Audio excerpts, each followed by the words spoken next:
Lapha kusekhaya lebamba bukhosi uMakhosandile Ngcobo wabekwa esihlalweni njengebamba esizweni sakwaNyuzwa ezingolweni ngoJulayi wonyaka odlule ngemuva kokushona kwenkosi uZwelibanzi Ngcobo.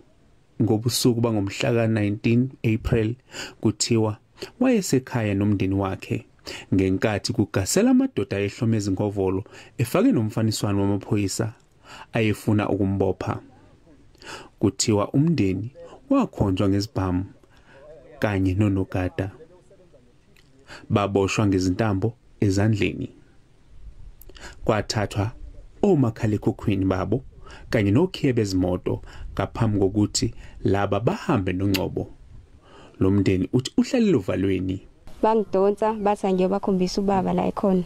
Bese ngakhomba ikamera bangidonsa bathi ngihambe nabo. Bese abakhombisi naku ukani baba esekhile ke yena. Wathi wabamemeze ngaphakathi wathi vezani into esho ukuthi na amaphoyisa. Hayi ba threatenisha mina bangibamba nje kabuhlungu then bangena baphusha isicapha basikhahlela. Umndeni uthi uNgcobo kwadutshulwa ngonyaka odlule. Bengifisa njengomndeni kwaphela ubugebengu lobo babenza kumfowethu. Babanjwe labantu abenza lento ngoba si confused. Indlu yobuholi bomdabu KwaZulu-Natal ithi ikhathazekile ngalesigameko.